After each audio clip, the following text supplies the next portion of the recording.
পায়ের আহমদ আনসারী রহমতুল্লাহ আলাইহি, আল্লাহ তাআলা তার কবরকে জান্নাতের উঁচা মাকাম বানিয়ে দেন। ওনার এক বয়ানে শুনছিলাম, হুজুরে একবার কইছে যে চাচায় ভোরবেলা খেতে কাম করছে সারাদিন, সেই ভোর রাত্রে চলে গেছে খেতে, রাতের 10টা-11টা বাজে ঘরে আসছে। তো ঘরের লগের ঘরে বাতিজা, রাত 11টা, চাচায় বাতিজা শুনতেছে চাচায় একামত দিয়া নামাজ পড়তে আছে, নিজে নিজে নামাজ পড়ে রাখে, বাকি একামত দিয়া লইছে আগে, এরপরে নিজে নামাজ।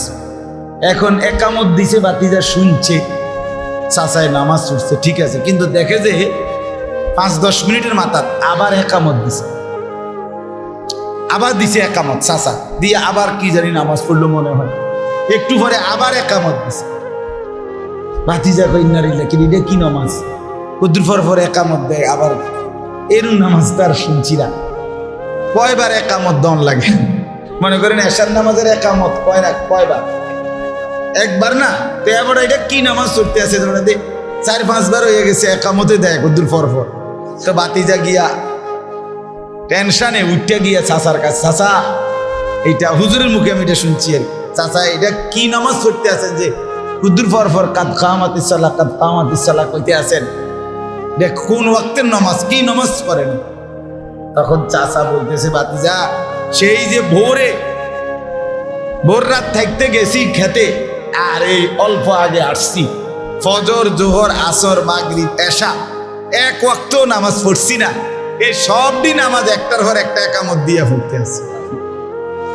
করে এখন না বুঝছি এতবার কাদ খাওয়াতে সালাম, মানে ধান রুইতে রুইতে 5 ওয়াক্ত নামাজ শেষ। আহা, ছেলেরা মোবাইল টিপতে টিপতে 1 ওয়াক্ত নামাজ, সকালবেলার এই একটু ঘুম, অথচ কেহই ফজরের আগে ঘুমায় না। এমন না যে ঘুমাইছে 3টা বাজে, উঠতে লাইতে হয়েছে 4টা বাজে, এমন ঘুমাইছে 12টা, 1টা বাজে, 11টা বাজে। ঘুম থেকে উঠার টাইম হয়েছে ফজরের টাইম, কমপক্ষে 6 ঘন্টা পরে। কি নাফরমান, কি নাফরমান! আরে কি শক্ত ডাকাত, কি নিকৃষ্ট হারামি যে ফজরের নামাজ। আমার একারে ফজরের নামাজ যে পড়ে না তারে আমার বেশি অসিব্য মনে হয়, একারে বেশি অসিব্য, একেবারে বেয়াদব।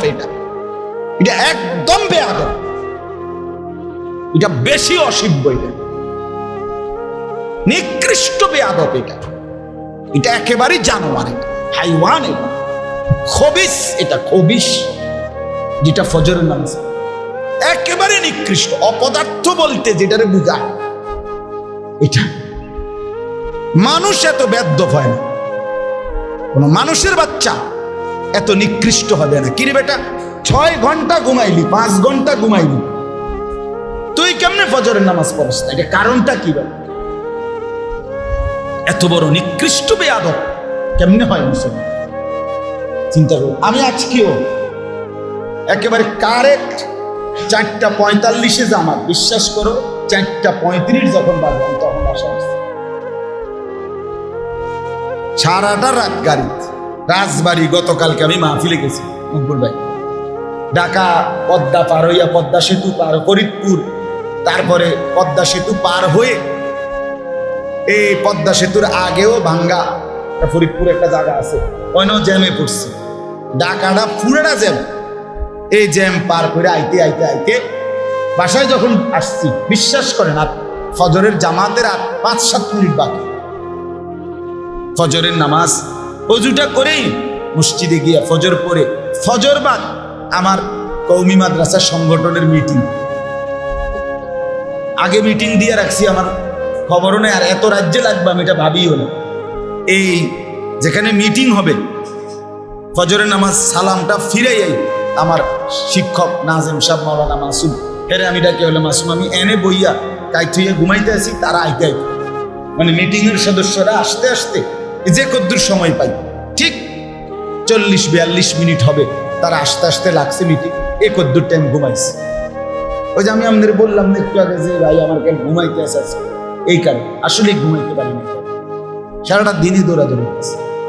যাই হোক, আমার বলার উদ্দেশ্য হলো এটা কি মানুষ, এটা কি জানোয়ার, এটা কি হাইওয়ান? 5 ঘন্টা ঘুমাইয়া সেটা কি মানুষ? আয় হায়, এটা পদার্থ না অপদার্থ, না এটা ক্লিবলিঙ্গ না উভয়লিঙ্গ, আমি বুঝি না। দেখিতা জলজ্জান্ত মুসলমান এভাবে দিনের পর দিন কখনোই মনে পড়ে না ফজরের নামাজের কথা, তার রবের কথা। অথচ প্রতিদিন সেই রবের নিয়ামত হিসাবে আল্লাহ যদি চোখ খুলে না দেয়, কসম আল্লাহ, কারো পক্ষে ঘুম থেকে জাগার কোনো ক্ষমতা না। হ্যাঁ, যেই কোনো মানুষ যখন ঘুম যায়, নিজের ইচ্ছায় সাথে সাথে ঘুম আসে। কথা বলেন না কেন? ছেলেরা বলো না ভাইয়া, আমরা যে ঘুমাই, এ ঘুমাইলেই যেন আমি এখন ঘুমাইতে চাচ্ছি মনে করেন, এ কথা বলবার লগ্ন কি ঘুমাইছে পড়ে? তো কারো আধা ঘন্টা, কারো 20 মিনিট, কারো 10 মিনিট, কারো 5 মিনিট, কারো 1 ঘন্টা, কারো সারা রাইতো কি আসে না, ঘুম আসে না। এই পাশ ওপাশ করে, এই পাশ ওপাশ করে। তো আল্লাহর যখন ইচ্ছা হয়, আল্লাহ কোনো 1 মিনিটে, কোনো 1 ফাঁকে কখন যেন আল্লাহ আমার চোখে ঘুম দিয়া দেয়। ঠিক কি না বলে? তাহলে বোঝা গেল ঘুম আমার ইচ্ছা মতো আসে না, তাহলে বোঝা গেল ঘুম থেকে জাগা আমার ইচ্ছা মতো হয় না। ওই আয়াত বলেন না হাফেজ সাহেব, আল্লাহু ইয়াতাওয়াফাল আনফুসা হিনা মাউতিহা, এটা এই আয়াতটা পুরা। মানুষ যখন ঘুমায়, আল্লাহ বলছে 2 হালাত হয়, আমি বান্দার রুহু তুলে নেই, তুলে নিয়ে কাউকে আর রুহু ফেরত দেই না। আর ওয়ায়ুরসিলুল উখরা ইলা আজালিম মুসাম্মা, কোন রূহকে আমি একটি নির্দিষ্ট সময়ের জন্য আবার তার দেহের মধ্যে ফেরত দেই ঘুমের উঠার সময়। আল্লাহ বলছেন ওয়ায়ুরসিলুল উখরা ইলা আজালিম মুসাম্মা, আল্লাহ বলেন আমি ফেরত দেই। মানুষ যখন ঘুমায় তো রূহ কি হয়ে যায়? সরে যায়। এই জন্যই তো মানুষের স্বপ্নে দেখেন না, শরীর এখানে কিন্তু রুহু কি করে? গড়ে। এবার ঢাকা সিটাং ঘুরিয়া, লন্ডন আমেরিকা ঘুরিয়া। ওই যে একজনে কৌতুক কইছে যে কয় ঘুমের মধ্যে দেখছে বিশ্বকাপ খেলতে আছে, এরপরে খেলতে খেলতে খেলতে খেলতে একটা গোল যে দিছে, একটা শট দিছে, ডাইরেক্ট গোল ফুসতে দিচ্ছে, আর ডাইরেক্ট গোল করে যে চিৎকার দিয়ে উঠছে, উঠটা দেখে যে পাটা মশারি ছিদ্র কইরা, মশারি ছিঁড়া, ওই যে গোল দিছে, মশারির কোন আসি গেল, কত বড় গোলটা দিল চিন্তা করছে।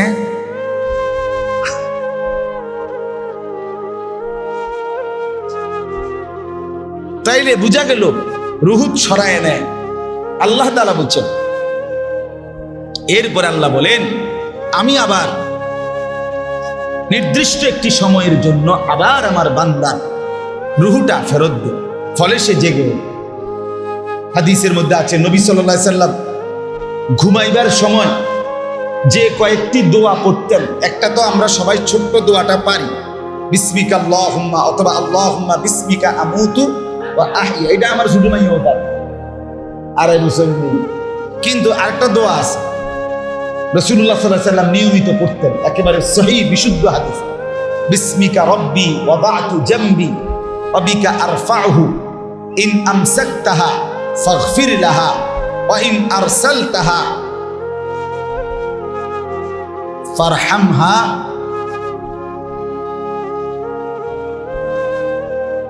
ইন আমসাকতাহা ফারহামহা ওয়া ইন আরসালতাহা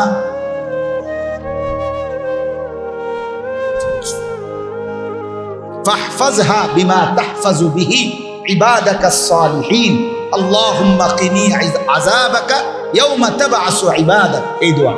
তো এখানে একটা কথার অর্থটা হলো এই, নবীজি সাল্লাল্লাহু আলাইহি সাল্লাম বলতেন, আল্লাহ আপনার নামে কাত হইতেছি, আপনার নামে কি হইতেছি? কাত হইতেছি। বিসমিকা রব্বি, হ্যাঁ, ওয়াদাতু জামবি, আমি আমার 500টা আপনার নামে রাখলাম। কোথায়? বিছনায়। অবিকা আরফাউহু, আপনার নামেই আবার জেগে উঠব। অর্থাৎ যদি আপনি জাগান তো আপনার নামেই আমি আবার কি উঠব। তবে এই নবী তখন বলতেন, আল্লাহ যদি আপনি আমাকে আর ফেরত না দেন রুহু, তো মাফ করে দিলেন। আর যদি ফেরত দেন, আপনার নেককার বান্দাদের সঙ্গী বানাই। ইন আমসাকতাহা, যদি আমার রুহুটা ধরে রাখেন আর না দেন, তো ফাগফির লাহা, এটা কি করে দিয়েন, আমারে মাফ করে দিয়েন। আর ওয়া ইন আরসালতাহা, যদি ছেড়ে দেন, ফাহফাজহা বিমা তাহফাজু বিহি ইবাদাকাস সালিহিন, আপনার নেক বান্দাদের সাথে আমার রুহুটাকেও হেফাজত করুন।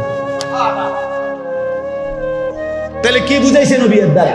প্রত্যেক মানুষ ঘুমের মাধ্যমে তার রুহু কি হয়ে যায়, আলাদা করে ফেলে। আল্লাহ আল্লাহ ইচ্ছে করলে আবার ফেরত দেয়, ইচ্ছে না করলে কি করে রেখে দেয়। যুবক ভাই বলেন, আপনারা বলেন, বাপ বলেন, এই চোখ যদি আর না মেলে, এই ঘুম যদি আর না ভাঙ্গে,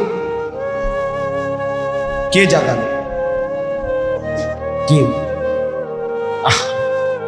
দিনের পর দিন, মাসের পর মাস, সপ্তাহের পর সপ্তাহ, কোনদিন ফজরের নামাজ আজকে নিয়ত করে। একটা ভালো গরমের মধ্যে বেশিক্ষণ দেরি করার দরকার নেই। আরো অনেক বিষয় বলা যাবে, বলার ইচ্ছাও ছিল, বলবো একটু তর্জমা। বাকি একটা দিল থেকে এখানে যারা চোখের সামনে বসছেন, ছেলেরা তোমরাও ভাই, বিষয়টা বুঝা অনুভব কইরা ফজরের নামাজের একটা সিদ্ধান্ত নিই। বলেন ইনশাআল্লাহ। না না না, আলাদা আলাদা বলুন, দিল থেকে বলুন। দিল, মন থেকে বলছেন কিনা বলেন। ছেলেরা দিল থেকে বলেন, ছেলেরা ভাইয়া দিল থেকে বল। দেখো, হিম্মত করো, তুমি মুসলমানের বাচ্চা কিনা। আমরা এখানে যারা বসা, আমরা মুসলমান না, আমাদের বাপ মা মুসলমান কিনা, আমাদের ধর্ম পরিচয় যে ইসলাম, এতে আমাদের অসন্তুষ্টি আছে কিনা, তাইলে আমরা নামাজ কেন করব? বলেন। একটা হইলো যে আমার পরিচয় নিয়ে আমি অসন্তুষ্ট, আমি উদূর যোগাযোগ করতেছি, চেষ্টা করতেছি ধর্মের পরিচয়টা মুছে দিতে, অথবা এফিডেভিট করতে, ইতিমধ্যে অ্যাডভোকেটের লোকে যোগাযোগও করছি যে আমার এই হিন্দু ধর্ম বানান যায়নি বা বুদ্ধ ধর্ম বানান যায়নি। তাইলে তো একটা কথা ছিল, এরকম আসেনি কেউ, এরকম তো, তাইলে আমি কেন নামাজ পড়ব? কেন? আপনারা যারা এখানে আছেন, ছেলের বাবা, মেয়ের বাবা, অথবা স্ত্রীর স্বামী, এই তিন শ্রেণী তো আছেন। কেউ হয়তো ছেলের বাপ, মেয়ের বাপ আর স্ত্রীর স্বামী। আপনারা হাত উঠান, আমি সহ। জাগো জাগো, জিভুত আছে, বউ আছে, হাত উঠান। আপনারা হাত উঠে কোন যে আপনারা আপনাদের স্ত্রী, ছেলে মেয়েকে ফজরের নামাজে উঠাবার চেষ্টা করবেন? না না, ইনশাআল্লাহ বলতুন, যেটা কইছি এটা কইতুন। আমরা স্ত্রী, ছেলে মেয়েকে ফজরের নামাজের জন্য উঠাবার চেষ্টা করব। কোন? আল্লাহ তৌফিক। এটা একবারে হাসির বিষয় না, ঠিক না? চেষ্টা করে দেখো। ইদা আইকাযার রাজুলু আহলাহু ওয়া সাল্লা বিহিম জামিআন কুতিবা ফিদ যাকিরিনা আল্লাহ কাসীরান ওয়াদ যাকিরাত। সুবহানাল্লাহ। নবীজি বলেন, যে পুরুষ তার স্ত্রী সন্তানকে ফজরের নামাজের জন্য জাগিয়ে দেয়, আইকাযা, জাগিয়ে দেয়, ওয়া সাল্লা বিহিম জামিআন, সকলকে নিয়ে নামাজ পড়ে, মহিলারা ঘরে, পুরুষ জামাতে। আলহামদুলিল্লাহ, আমার ঘরে, বাসায় আমার স্ত্রী, আমার মেয়ে আর আমার ছোট ছেলে থাকে, আর বড় ছেলেটা মাদ্রাসায় থাকে। তা আমি আমার ছোট ছেলেকে নিয়ে মসজিদে যাই, বিবি মেয়েকে নিয়ে নামাজ পড়ে, তাই তো। তো সকলকে নিয়ে ফজরের নামাজ পড়ে। আল্লাহ রাসূল সাল্লাল্লাহু আলাইহি ওয়াসাল্লাম বলেন, এই ফ্যামিলির সকলকে আল্লাহ তাআলা বেশি বেশি জিকিরকারী পুরুষ এবং নারীদের অন্তর্ভুক্ত করে দিবেন। আচ্ছা, যদি কারো নাম বেশি বেশি জিকিরকারী পুরুষ এবং নারীদের রেজিস্টার খাতায় ওঠে, তার পুরস্কার কি?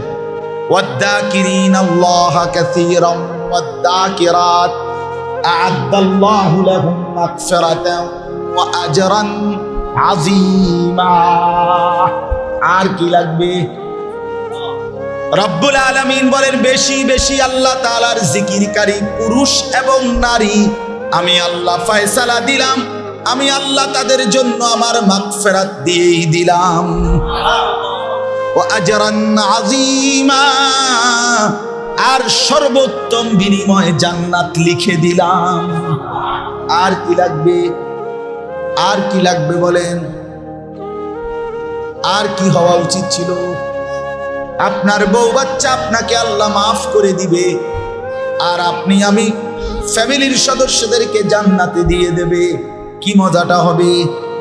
আল্লাহ কোরআনে বলেন, হাসরের ময়দানে আল্লাহ যেই স্বামী স্ত্রী নেককার ছিল, আল্লাহ তাআলা সরাসরি ডাক দিয়ে বলবেন, উদখুলুল জান্নাতা আনতুম ওয়া আজওয়াজুকুম তুহবারুন। সুবহান। আল্লাহ বলবেন, বান্দা তুমি তোমার স্ত্রীকে সাথে নিয়ে হাসতে হাসতে জান্নাতে ঢোকো।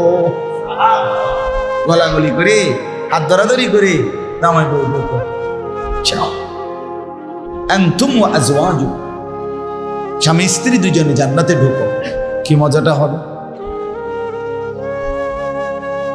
হ্যাঁ, জান্নাতে গিয়েছে তার বিবিকে হারাবে, সে জান্নাতের 70,000 হুর পাক না, কিন্তু সেই বিবির কথা কি মনে পড়বে না? মনটা কি তখন কষ্টে ভরে যাবে না? হায় আমার দুনিয়ার হায়াতের সেই সঙ্গিনী, সে আজ জাহান্নামে। যে স্ত্রী জাহান্নামে যাবে, জান্নাতে যাবে, স্বামীটা জাহান্নামী হবে, সে কি মনে পড়বে না স্বামীর কথা? হাদিসে তো স্পষ্ট আছে, আসলে জান্নাতের মধ্যে জান্নাতের হুর আর দুনিয়ার নারী যারা জান্নাতি, তার মধ্যে মধুর বিতর্ক হবে, শেরে শেরে, কবিতায় কবিতা। এটা হাদিস আছে। ওরা মানে তর্ক করবে কে উত্তম, জান্নাতের হুরেরা উত্তম নাকি দুনিয়ার নারী যে জান্নাতি হয়েছে সে উত্তম। শেষ পর্যন্ত প্রমাণিত হবে দুনিয়ার যেই নারী জান্নাতি হয়েছে সে কোটি কোটি হুরের চাইতে লক্ষ কোটি গুণ বেশি উত্তম। হ্যাঁ, তোমারে তো আল্লাহ তাআলা গুনাহ নাফরমানি আর পরিবেশের মধ্যে দেয়ই নাই। আমারে তো আল্লাহ তাআলা এমন এক পরিবেশে দিছিল যেই পরিবেশের সব নারী ছিল বেপর্দা, সবাই বাজারে বাজারে ঘুরতো। আমি সেই সময়ে কষ্ট করে নিজের ইজ্জত আব্রু পর্দা হেফাজত করছি। এই বছর রমজানে আমি প্রথম 12 দিন, রমজানের প্রথম 12 দিন ছিলাম উমরায় আল্লাহর ঘরে, শেষ 10 দিন ছিলাম মসজিদের এতেকাফে।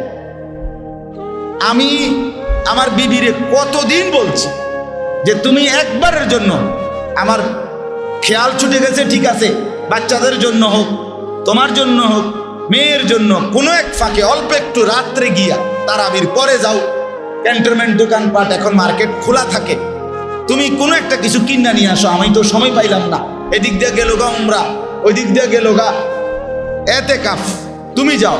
সে বলছে আমি রমজানের আগেই তো শপথ করে রাখছি, নিয়ত করছি 1 সেকেন্ডের জন্য রমজান মাস বাইরে যাব না। সে এমন বেটি যদি বিবি হাসরের ময়দানে জান্নাতের হুরকে বলবে না যে আমি এই কষ্টটা করে আইছি, তুমি আলাপ করো, তুমি কার লগে আইছো আলাপ করতে, কি এর আলাপ করো? একজন লোক মনে করেন অন্ধ, জন্মান্ধ, এনে যদি কয় এখানে বইয়া আল্লাহর রহমতে আপনাদের দোয়ায় আল্লাহর শপথ করে বলতে পারি জীবনে কোনোদিন ভিন নারী পর নারী দেখি নাই, আপনারা কি করবেন? সুবহানাল্লাহ। ওরা না আব্দুল কাদের জিলানী নাকি? ওটা কি এর আব্দুল কাদের জিলানী? হ্যাঁ বেটা, তুই তো চোখেই দেখো না, তোর কি বেগানা নারী কি তার এগানা নারী কি তার? ঠিক কিনা বলেন না কেন? এখানের মধ্যে বেড়াগিরি কি আছে এখানে? তুমি তো চোখেই দেখো না। কিন্তু যার চোখে দেখার পুরা সামর্থ্য ছিল সে দেখে নাই, চোখ নোয়াইছে, সে বলতে পারবে এটা আমার কষ্টের বিষয়, মেহনতের বিষয়। তাইলে এটা পুরস্কার বেশি না? এই জন্য দুনিয়ার স্ত্রী যদি জান্নাতি হয়, নারী জান্নাতি হয়, জান্নাতের 70,000 না 70 কোটি নারীর উপরে যা দুনিয়ার নারী হবে সর্দার। সর্দার। যাই হোক, কথার প্রসঙ্গে আমরা অন্য কথা লম্বা করে বলে ফেললাম। একই হিসাব আপনার জন্যই বলা, যখন যা আল্লাহ তাআলার পক্ষ থেকে দিলে আসলো বললাম আল্লাহরই পক্ষ থেকে। এই জন্য আপনাদের কাছে অনুরোধ করি, এই আজকে যারা এই মজমার মধ্যে বসছেন, বা আমি একটু শক্ত বলে ফেলছি ফজরের নামাজের বিষয়টা, কিন্তু আমার এটা খুব দিলে লাগে, আমার এটা খুব বেশি কষ্ট লাগে যে হারি মুসলমান এটা একটা বেশি বেশরম আমার কাছে মনে হয়। একটা হলো আমি ঘুমাইছি না, আমি ঘুমাইলাম, আমি কেন ফজরের নামাজ পড়বো না? সকালবেলা একটা মানুষের অফিস থাকে না, দোকান থাকে না, কোনো কারণ নাই, মানে ব্যস্ততার কোনো অজুহাত ফজরের নামাজের সময় আছে কি ভাইয়া? ফজরের নামাজের ওয়াক্তে কার কার অফিস করে, কোন কোন ব্যাংক করে, ফজরের ওয়াক্তে একটা ঠিক ফজরের টাইমে আপনি দোকান খুলতে হইব, এটা এমন জরুরি কাজ? তাহলে আপনি কোন গাছটা কাটেন ফজরের সময়? ঘুমটা ছাড়া। আর সেই ঘুমটা তো আপনি গেলেনি, এমন তো না যে আমি ঘুমাইছি না, আমি তো 3 ঘন্টা 4 ঘন্টা 5 ঘন্টা হলেও ঘুমাইছি, তো আর অসুবিধাটা কোথায়? বলেন ইনশাআল্লাহ ফজরের নামাজ পড়বো ইনশাআল্লাহ। সবাই বলছেন নি দিল থেকে? ইউটিউবাররা কইছুনি, এই ইব্রাহিম বলছুনি কিটা কইছে? ফজরের নামাজ পড়বো ইনশাআল্লাহ, আল্লাহ তৌফিক দান করেন। কেবল এইগুলো লইয়া আটলে হইতো না, দোস্ত, কাম হইতো, কাম হবে যদি আখেরাত না হয়, যদি আখেরাত না হয়।